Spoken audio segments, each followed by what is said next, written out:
नमस्कार। क्या कभी ऐसा हो सकता है कि मदद करना भी गलत हो जाए? सुनने में अजीब लगता है ना? आज हम एक पुरानी लेकिन बहुत ही दिलचस्प कहानी के जरिए समझेंगे कि उचित दान का असली मतलब आखिर होता क्या है। तो यहीं से एक बड़ा सवाल खड़ा होता है। क्या दान का हर काम, हर मदद हमेशा ही पुण्य होती है? चलिए इस कहानी में उतरकर इस सवाल का जवाब ढूंढते हैं। हमारी कहानी शुरू होती है एक तालाब के किनारे से। एक ऐसी जगह जहां एक ही वक्त में दो बिल्कुल अलग-अलग नज़ारे देखने को मिल रहे थे। तो जरा सोचिए, एक तालाब है, पानी में खेलते छपाक छपाक करते बच्चों की खिलखिलाहट गूंज रही है। सब तैर रहे हैं, एक दूसरे पे पानी उछाल रहे हैं, माहौल एकदम खुशी से भरा हुआ है। मगर इसी हंसी मजाक के बीच पास के एक पेड़ के नीचे एक लड़का बैठा है, बिल्कुल अकेला और बहुत उदास।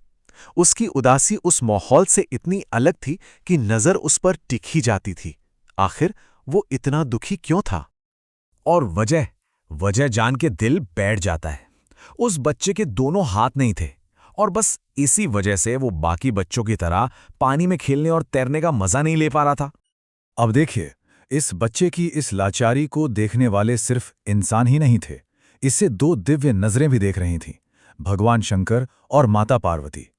और उस बच्चे को देखकर दोनों के मन में जो भाव उठे, वो एक दूसरे से बिल्कुल जुदा थे।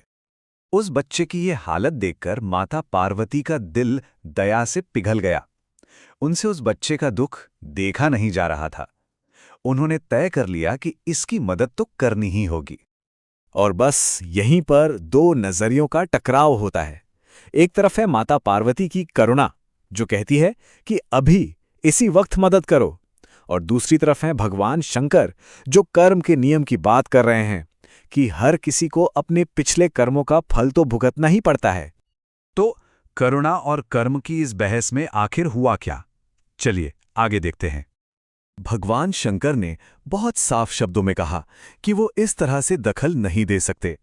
उनका कहना था कि ये बच्चा जो भी भुगत रहा है, वो उसके अपने पिछले जन्म के कर्मों का फल है, और कर्म का नियम अटल है। लेकिन माता पार्वती का मन कहाँ मानने वाला था। उन्होंने बार बार भगवान शंकर से प्रार्थना की, जिद की, और आखिर में उनकी इस विनती के आगे भगवान शंकर को भी झुकना पड़ा। वो उस बच्चे को हाथ देने के लिए मान गए। और फिर एक चमत्कार हुआ। उस लड़के को हाथ मिल गए। अरे उसकी खुशी का तो कोई ठिकाना ही नहीं था। वो फौरन पानी में उतरा और तैरना सीखने लगा। देखने में तो लग रहा था कि कहानी का कितना सुखद अंत हुआ है ना? लेकिन क्या ये वाकई एक हैप्पी एंडिंग थी? कुछ समय बाद जब भगवान शंकर और माता पार्वती वापस उसी तालाब पर लौटे, तो वहां का नजारा देखकर वो हैरान रह गए। सब कुछ बदल चुका था। सिर्फ एक हफ्ते के अंदर वो जो खुशी का माहौल था ना, वो पूरी तरह से गायब हो चुका था। आखिर ऐसा क्या हो गया था एक हफ्ते में? वो तालाब जहां बच्चे खिलखिला रहे थे, वहां अब ऐसा क्या था जो इतना अलग था? इस बार भी वो लड़का पानी में था, लेकिन अकेला। बाकी सारे बच्चे तालाब के किनारे पर सहमे हुए खड़े थे। उनके चेहरों पर अब खुशी नहीं, बल्कि खौफ था। और इसकी वजह तो होश उड़ा देने वाली थी। वो लड़का जिसे अभी अभी हाथ मिले थे, वो अपने उन्हीं नए हाथों से दूसरे बच्चों को पानी में डुबोने की कोशिश कर रहा था। जिस मदद को वरदान समझा गया था, वो तो अभिशाप बन गई। एक नेक इरादे से किया गया काम इतना भयानक नतीजा कैसे दे सकता है? बस यही सवाल हमें इस कहानी की सबसे गहरी सीख तक लेकर जाता है। तब भगवान शंकर ने राज खोला। उन्होंने बताया कि ये लड़का अपने पिछले जन्म में इन्हीं हाथों से ऐसे ही बुरे काम करता था। इसीलिए प्रकृति ने इस जन्म में उसे हाथ दिए ही नहीं थे। और जैसे ही उसे हाथ वापस मिले, उसकी वो दबी हुई आदतें फिर से बाहर आ गईं। तो देखिए, इस कहानी से हमें कर्म के 3 बड़े नियम समझ आते हैं। पहला, कि कर्म का नियम सबसे बड़ा है, उससे ऊपर कुछ नहीं।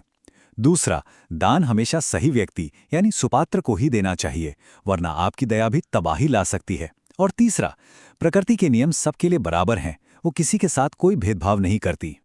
इसका सीधा सा मतलब ये है कि आज हम जिस भी हाल में हैं, चाहे अच्छे या बुरे, वो हमारे ही पिछले कर्मों का नतीजा है। कोई अगर महल में राजा है या सड़क पर भिखारी, तो उसके पीछे भी उसके अपने ही कर्म हैं।